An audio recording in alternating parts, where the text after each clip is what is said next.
or I guess you call them the bad guys. And we can see so far we have the Brexit, we have the Italian referendum. They really didn't have the vote on to leave the EU yet, but we know there are other countries that are looking to do this. And one thing I see from all of this is that nothing has actually been done yet. Yes, we've had the referendums, like in the UK, but they haven't invoked Article 50 as of yet. Italy, they've taken the first step. So do you think the bankers, the central bankers, are they going to stop this from continuing? Do they have the ability to stop it? No, no. This truly is a revolution around the world. And, obviously the big one is the Trump, winning the election, that the bankers were sure that they had rigged everything properly. But from what I can see, the good guys are absolutely winning this war. For years, people were telling me that there are no good guys and, there's no outside savior that's going to come and help us. I believe that there is no outside savior. The good guys are us and the things that we do. And there are some powerful people within the military that are working to take down these banksters and the bad guys and the pedophilia guys. All this, the whole system is changing and it's coming apart. And it's not going to stop with the Italian referendum. With Italy right now, you got the ECB absolutely rigging every market, just like in the United States, to keep things together. But they're going to fall. Every nation state or whatever they are in Europe, they completely lost their nation when they signed up with the EU, because if you don't have control of your own money, you're absolutely screwed. And how the people of Europe let this happen in the first place is beyond me. But now they're saying no more. We learn the errors of our ways. But the problem, of course, is going to be that they have no other form of currency. And so it's pretty much guaranteed to be a rocky road for everyone, even within the United States from here on out. And this will continue in Europe. It was always kind of the plan to have Europe go first and then the United States as far as the economic crash and the monetary implosion and the implosion of the derivative market. So yeah, things are moving right along. It's picking up speed, going faster and faster into the new year. Lots of signs pointing to massive changes next year. And I'm knee deep in that, trying to understand how this will all play out. Nobody really knows how it's going to play out, but the long-awaited transition is in full bloom, and it's easy to see now with the Brexit and the Trump win and the Italy referendum, and you're going to see it just tick one by one throughout Europe, that people are going to throw off their suppressive leaders and pick somebody new, completely different, with a different idea for their country. And they have to, because we're approaching a time when everything that was old will be thrown out and we're going to have to reconstruct something new for the future. You mentioned Trump, and we see that Jill Stein, backed by Soros, probably Clinton, they're pushing these recounts in Pennsylvania, Michigan, Wisconsin.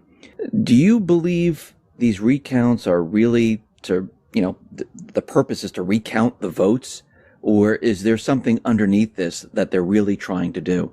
Well, it's their last ditch effort to it's not about the recounts. The vote was rigged. All votes are rigged these days with computers.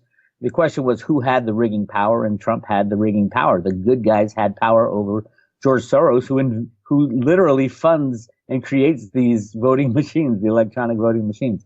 But it's much deeper than that. They won't be able to stop Trump from getting into the office, if anybody gets in the office, as long as, the world doesn't fall apart between now and January 20th.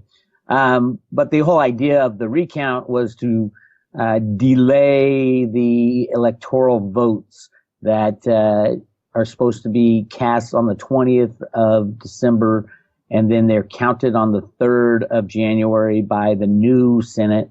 And if it will probably go to a vote in the House and the Senate, whether or not the electoral, votes will be honored, which is the right. Anybody can raise their hand on January 3rd when the electoral votes are being counted and say, I want a vote within the House and the Senate. But the problem, obviously, is that Republicans control the House and the Senate. A lot of that has to do with who Trump is putting in office, picking to be our the leader, the head of the Fed, and the head of the Treasury, and the head of all his cabinet appointees. He has to sprinkle in bad guys, and as I call them, and people from the old establishment, just so he gets in on the 20th. Remember, Trump is the best firer in the world. He'll fire. I don't want him to put a really good Treasury secretary in there, and then the market collapse a couple of weeks after he gets in there, and he's going to have to fire that Treasury secretary.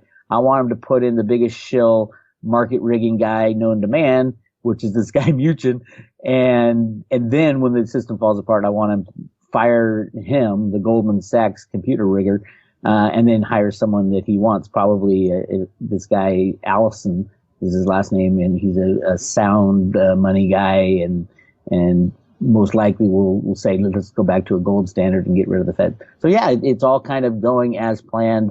So this recount, I think, is an aberration. Nothing will come of it.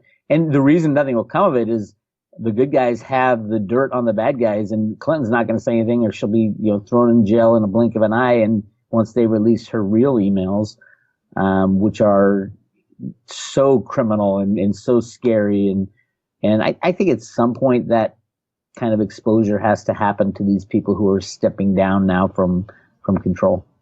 Do you think, as we approach the 20th of January, we know there's protests being pushed for that day. Do you think the bad guys at that point would try to have those protests become riots and spread across the country? Do you think they'll go that far to try? It's definitely, part of, obviously people want that to happen within the losing crowd, people who, the Democrats and the people who lost this vote and think Trump's the Antichrist. I would say, it might have some legs for a little bit, but it doesn't have the emotional power behind it. People want change, and Clinton clearly was not change. And the fact that Trump's in there, Trump has already showed that, he's backed off on so many things already. The only way that Trump got elected was to be the ass that he presented himself to be. If you remember in like 2008 and, was it 2008 and 2012 that Ron Paul was running for president. Ron Paul got eaten alive by these people. They were calling him a racist. If you're calling Ron Paul a racist, who could ever go up against the machine that is the Republican and Democratic Party? And Trump was the guy. I mean, he took out the Democratic Party. He took out the Republican Party. You had to be that kind of an ass to win, to even get in position, and he won it. And now you can see he's starting to back off, saying, okay, let's use good judgment here going forward. Yes, it is good judgment to stop people from coming into your country who are looking to harm you. So there's a lot of good judgment that the far left will not like. But yeah, I don't see the momentum behind, other than, Soros and maybe, I don't even think the Clintons. I think the Clintons just want to run away now because they're starting to be exposed. There will be some people, George Soros might fund some of these riots and things, but it won't last long if they do last at all. And I think people will see that Trump is a much more fair, will be more fair than any other president before, because there's a lot of work to do. We're talking about taking out the bad guys' complete infrastructure of how our lives are run and replacing it with something new. That takes a lot of work, and Trump's the guy to do that, to tear things down and rebuild them. Now there's still bad guys, the elite. I mean, people call them shadow government. They're still in government. They're still there. They're there, but they aren't making the major calls anymore.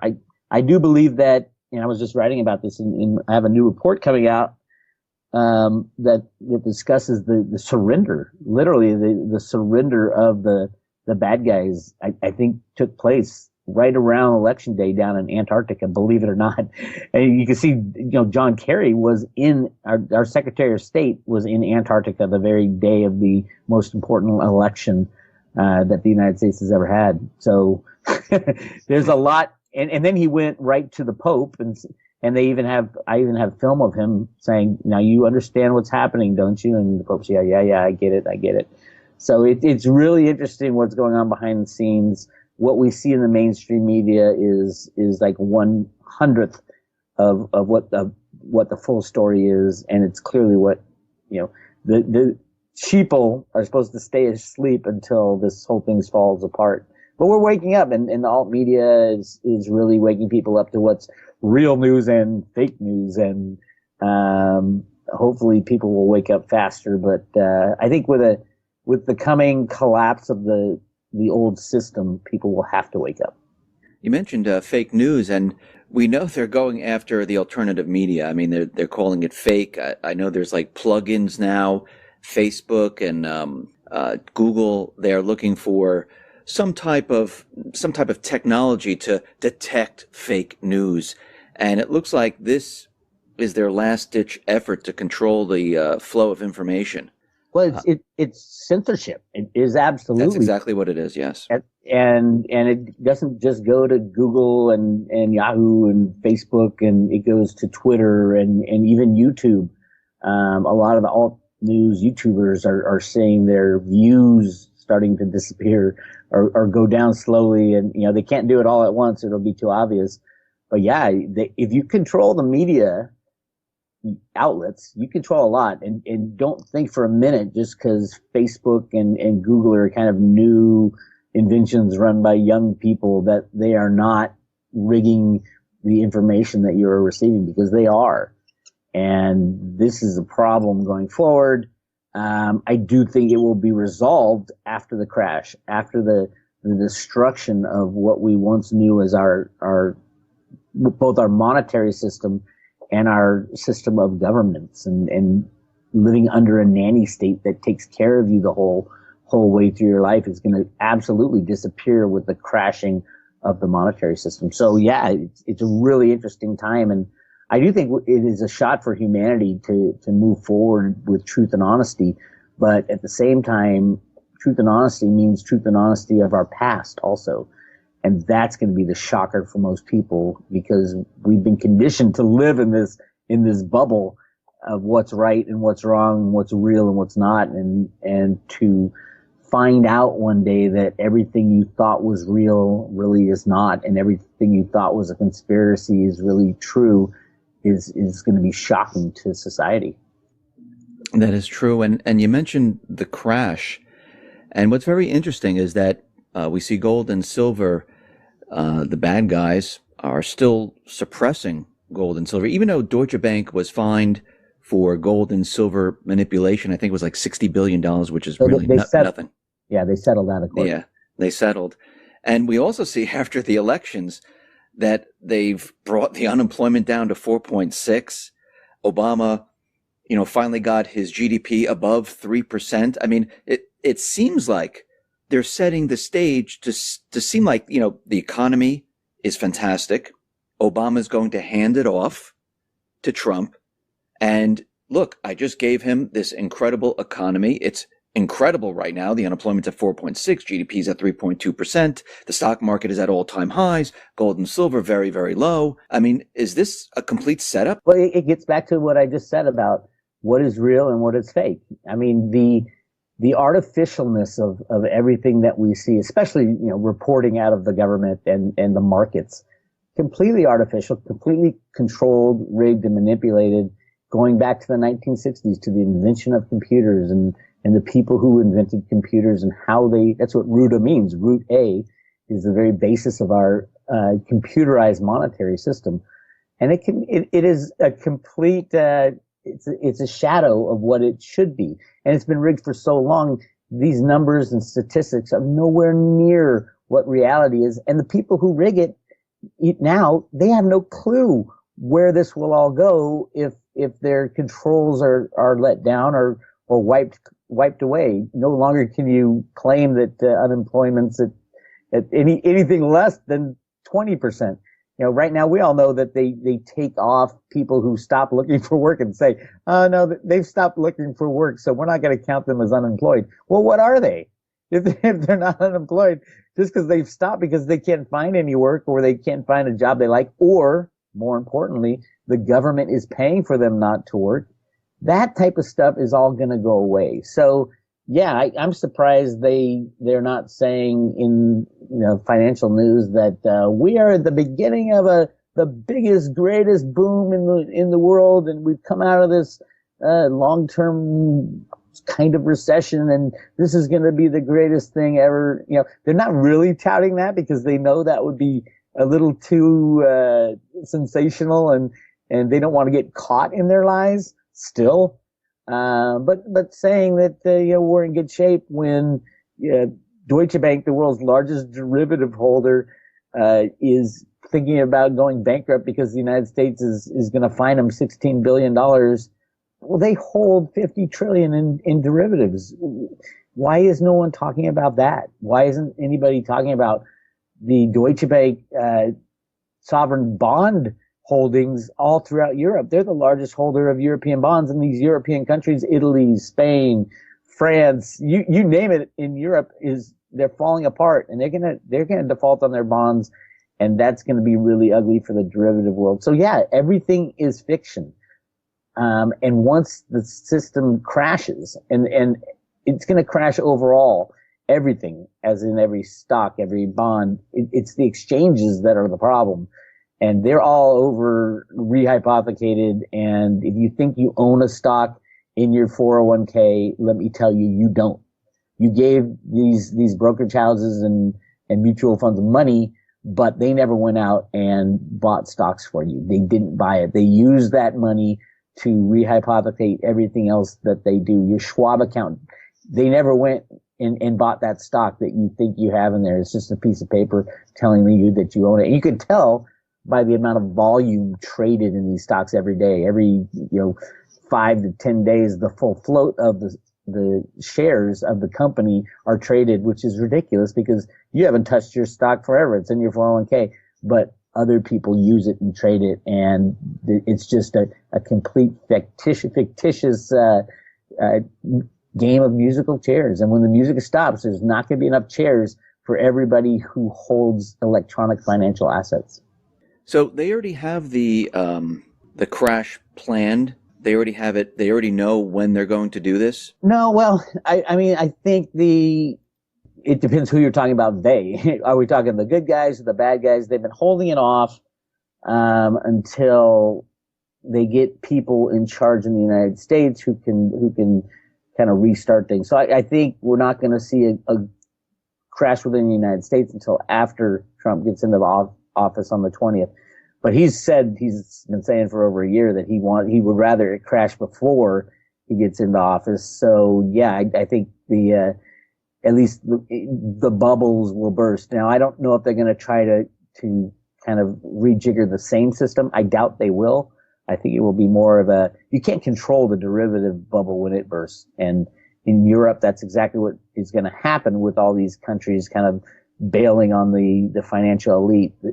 The ending of the euro will destroy every unbacked fiat currency.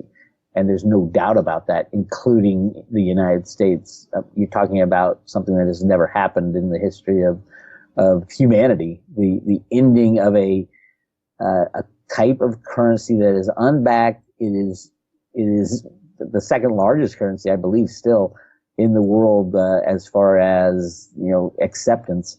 And ending that will be catastrophic, especially because of the derivative bets that are interlaid within this whole financial game.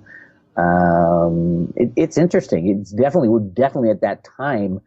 And the analysis I'm doing right now of the Economist magazine cover is saying exactly that. We're at that time of the crash, and whether it happens before January 20th or within the first half of next year is questionable. But remember, the crash isn't going to be caused because the good guys or the bad guys go in and start fiddling with the markets. The crash is going to be caused when support is removed from fiddling with the markets. The markets have been fiddled with and controlled and under computer control since the 1970s. All you have to do is remove that control and everything goes down. So once that control is removed, What happens next? Is this the transition into a completely new system? That's exactly what I've been calling it, is the transition. And the transition has started. It started, well, if you look back, it started a long time ago, but it's the end of the road to Ruta, the end of the manipulation via computer controls of our system, and the replacement of with something new, something more sound. And I believe we will return to some form of gold standard. It's exactly what was foretold in the Road to Ruta documents that came out of the Fed, Boston. But it might take a few failures as far as rejiggering the system. So the IMF might come and say, "Oh, you countries, you don't know what you're doing. We have these special drawing rights that we're going to use as money going forward." Well, nobody trusts the IMF, so that will fail. And then the United States might say, "Well, we're gonna back our currency with land," or which is, how do you back a currency with land? We have land and it's backed. It's ridiculous. The big problem is that we have relied on faith for so long, and we have accepted the fiat monetary system just purely on faith. It used to be the faith and credit of the United States. Well, that's gone now. And then it was the faith that the taxpayers will pay their taxes. Well, who cares if the taxpayers pay their taxes when you have a debt that is unmanageable and unpayable? The real debt, not the 20 trillion that they talk about, but the future liabilities are just off the charts, hundreds of trillions. So it comes back to what are the people going to accept, and what will they believe? There will be attempts to rejigger the old system. I think they will all fail. And ultimately, we'll go back to what we've always gone back to, which is gold and silver as money, physical coins as money, and physical coins in banks. If you want paper notes or electronic, great, but you better have the physical in the bank for exchange 1-to-1 with each dollar. You walk in and you get an ounce of silver. If we go back to a true definition of the dollar, that type of thing has always been what. After fiat currencies crash, it always goes back to gold and silver. I think it will again, but it might take a little time for them to rejigger the system, attempt to rejigger the system, because people are going to be really pissed off, especially the rich, that they saved their whole lives and had faith in this electronic system that we call our fiat monetary system. So what happens to the dollar and the petrodollar and the dollar as the reserve currency? Does that cease to exist? Well, the dollar, those are kind of three different things. You have the dollar, which is, defined in the Monetary Act of 18 something, but is defined as 1 ounce, near 1 ounce of silver. It's defined in actually grains of silver. That's the definition of a dollar. And then you have the Federal Reserve note that has taken on the position of the dollar since 1913. And then you have the world's reserve currency, who's mostly electronic IOUs. And what is an electronic IOU for a US dollar is another US dollar. So it's kind of, you go round and round with this and say, oh my God, how did we believe that the dollar is a concept now? It's not anything tangible. It's a concept. It's a currency that we use, but it is ethereal, and it can be created out of thin air, and is created out of thin air. So, if it does go away, if we do have a derivative collapse and all fiat money is gone, basically, because of the fractional reserve nature of banking. So when money is gone, how do we restart the system? I think we go back to the constitutional US dollar, which is an ounce of silver, and then we need to figure out the ratio between gold and silver, because gold will be there, and there's a lot of gold hidden within the United States that I think we've been just waiting for that rainy day. And that rainy day is coming. There's something strange going on at the U.S. Mint right now with the Silver Eagle program. They stopped a month early from minting the 2016 coins, and my mole within the U.S. Mint says they're going to be releasing the 2017 coins at the beginning of January instead of the end of January. But on a bigger side, they're not going to be releasing it under allocation, which is usually what they do. They say, okay, the new year, everybody wants those new coins this year. And so they used to allocate them, and now it's going to be no allocation. So they're building inventories. And I think there is a lot of change coming to the United States. You're not even going to recognize the monetary system come the end of 2017. So what happens to everyone's savings? People have the electronic dollar in their accounts. I mean, what happens to that? Is it wiped out? Are they going to get pennies on the dollar for it? What happens when they go through this transition? Well, it depends on the reallocation of money.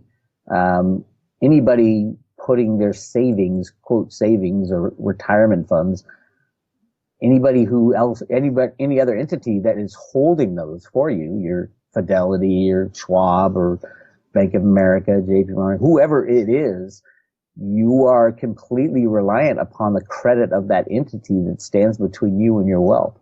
So if Deutsche Bank goes down in Europe and JP Morgan has 10 or 20 trillion in derivatives with them, JP Morgan, and you hold your savings account or anything with JP Morgan, that credit is destroyed.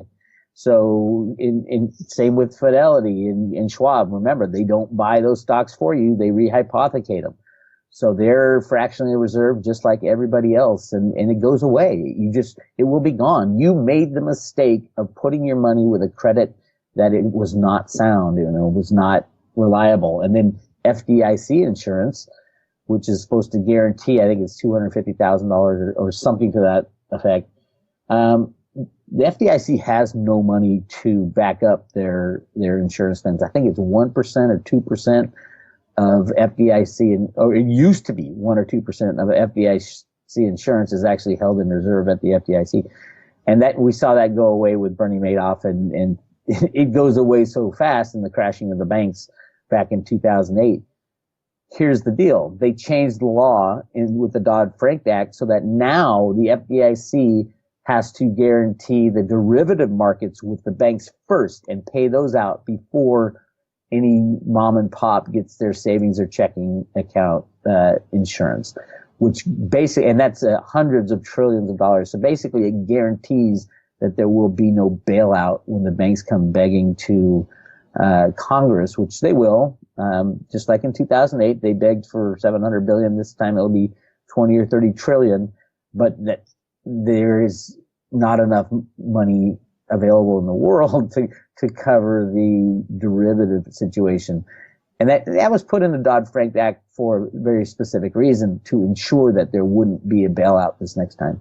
So yeah, if you hold money, if somebody else holds your wealth, you will lose it. It is a guaranteed fact. You will lose it in the crash.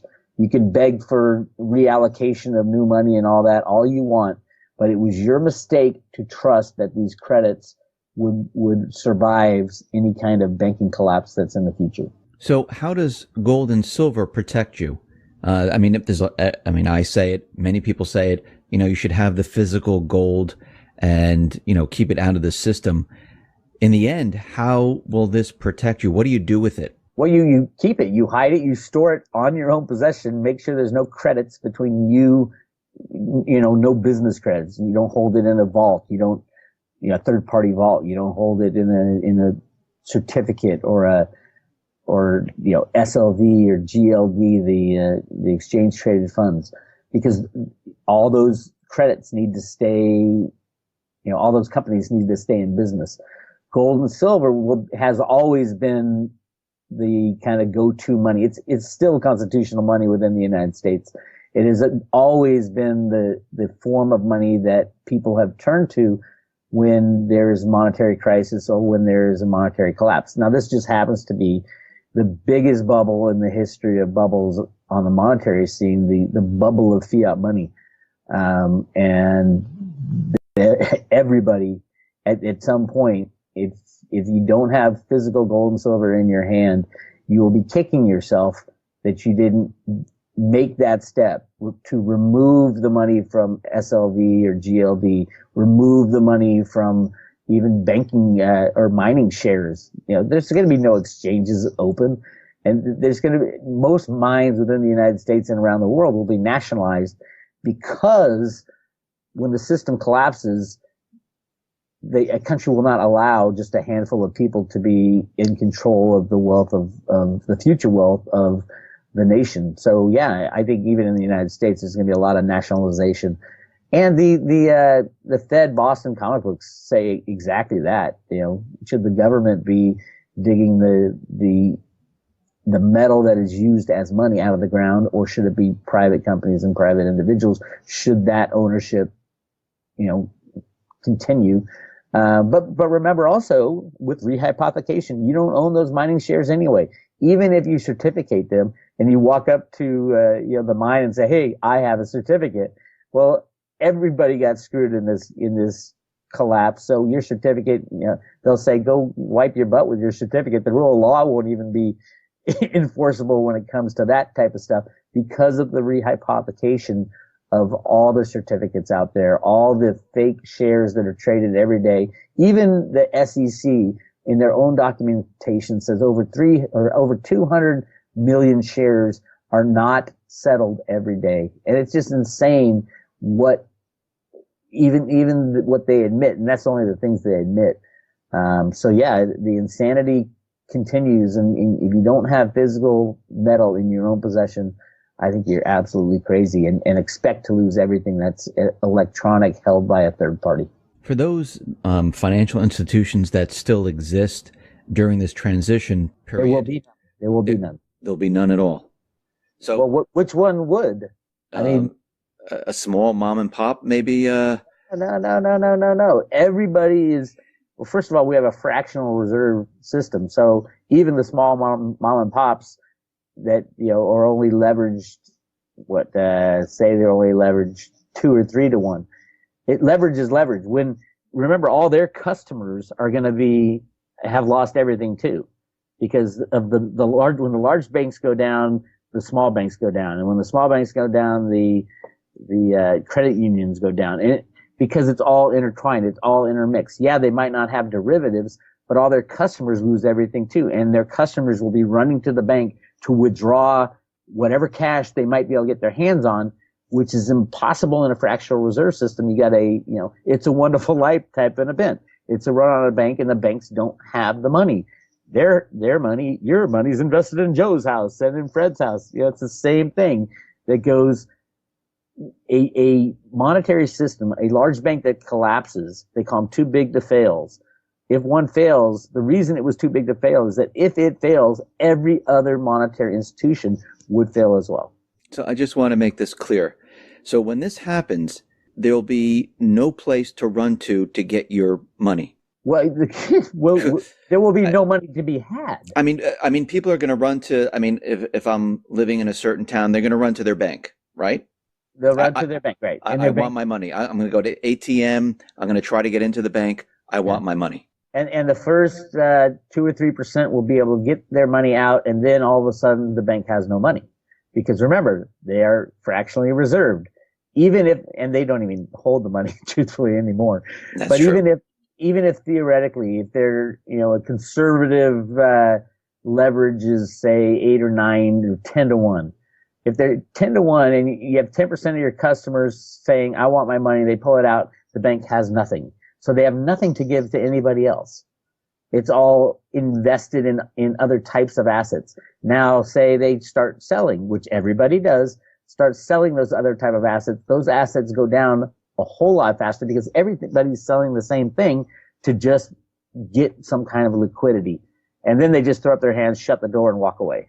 And that's what will happen.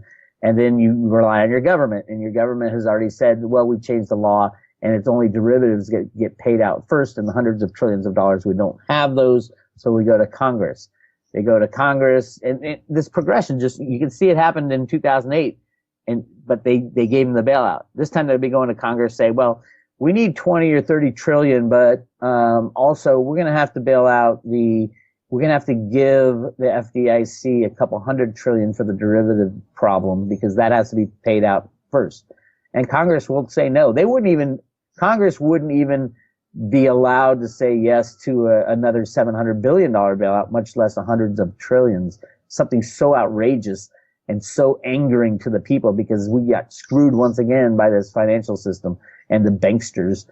There'll be a lot of anger out there. No way Congress is going to get away with another bailout. Throughout this transition and when the system comes back online and whatever they're going to do, and people have, the paper with their account and says, okay, I have, $50,000 in the account. What do? They bring the... No. Well, yeah, no, you don't have 50. You have $50,000 that was held by a company called Bank of America. Bank of America is insolvent. It has zero. You have zero. You have nothing. Now, the question is, with the new system, when a new form of money is reallocated, and the Fed Boston talks a lot about this in the Road to Ruta papers. When a new form of money is reallocated, you have to have buy-in from the people. That is the hardest part, the redistribution of the monetary wealth of a nation after a crash like this. No, the rich aren't going to be able to come in and say, hey, I had $3 million. I want my $3 million. No, it's not going to happen. What's going to happen, I believe, and the Fed Boston wasn't even sure of this, is that they had a system in place, not in place, but planned, where they will allocate money according to your Social Security balances, which is really interesting because what that would do is it wouldn't do anything for those who have large savings accounts or anything like that. Those would be gone. But what it does is that it reallocates money according to who's paid into the system the longest. Because Social Security balances, you think now Social Security is like nothing. You can't live off it. That's because they've been hyperinflating the currency. But if all other money is gone, those Social Security balances in real U.S. dollars, a monetary system backed by gold or silver, that would be a whole different thing. And so those who have put in the most work over time will get the most, and those who have put in less will get a lesser amount. I think everybody would start with like a base currency. Say everybody has, $100 in gold and silver added to your account if you're a taxpayer, type of thing like that. And then we'll reallocate some money to the wealthy. And then over time, as people work harder, they'll make more money, and, the system will get up and running again. But again, this is extremely difficult to do. And it especially coming from an electronic monetary system, how are they going to rejigger the system to, start the flow of capital again? It's going to be really difficult. I think it'll be nation by nation, and we will shut our borders. And the cover of the 2017 Economist magazine has this hermit card on the top right. It's these tarot cards that I've analyzed, and really interesting stuff about how this will all go down. But I think we will stop trading with people for a while, and no one would accept the U.S. dollar, obviously, but, issue a new form of currency based on sound money, based on gold and silver, because those people that have rigged our system for so long and abused it for so long will not be trusted.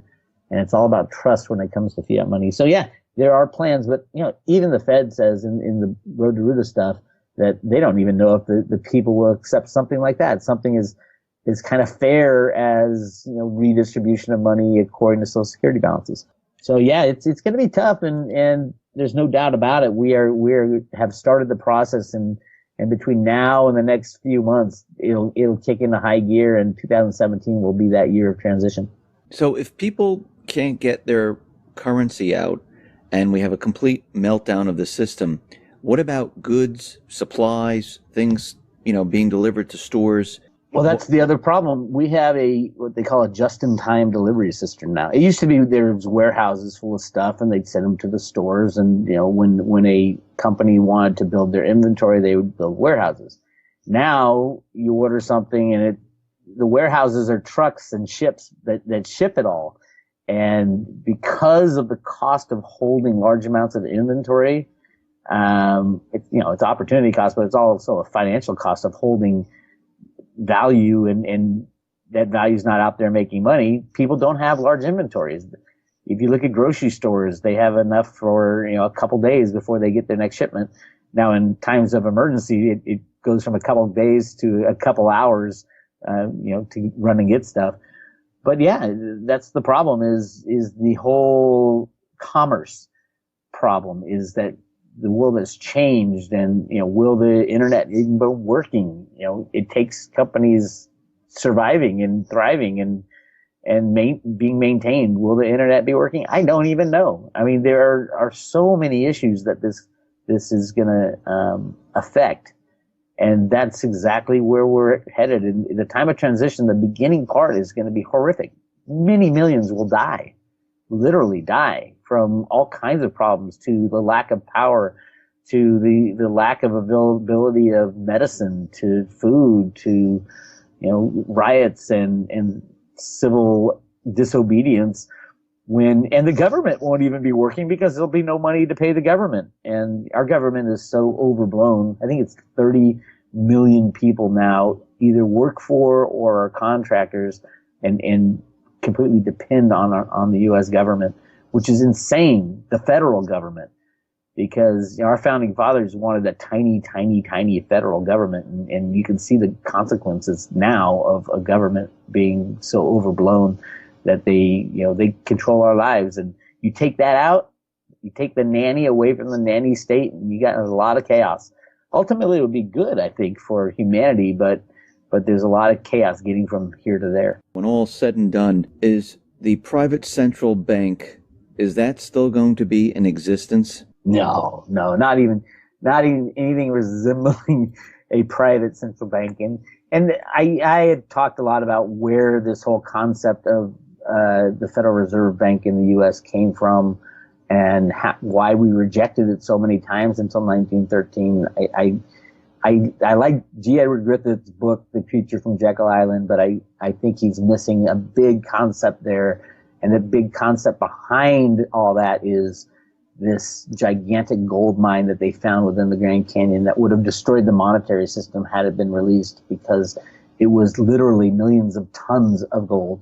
Not at the time, there was, I think, 100 million ounces of gold floating around, but literally the mines, the gold discoveries just within the United States are going to blow away all statistics of what we've been told, how much, the 2 Olympic swimming pools of gold is so ridiculous. That was invented by Harry Oppenheimer in the 1960s because he controlled the gold markets in South Africa. So yeah, the whole world, all the lies are going to be taken away and changed. And I think we will be moving into something new, something different at a time when we desperately, desperately need a little dose of reality to hit us in the face. Bix, thank you very much for being on the X22 Report Spotlight. Once again, how can people see your work? Go to roadtoruta.com, sign up for free emails. And I've got a report coming out this week on the Economist magazine cover that it's amazing. It has the spread of tarot cards and all the stuff we've been talking about today. It is symbolized in these cards, and I go through a long report on that. So you can check out that report. It's going to be $15, and it should be posted. The link should be posted to the website by probably Thursday or Friday of this week. All right, Bix, thank you very much for being on the Spotlight. All right, thank you, Dave.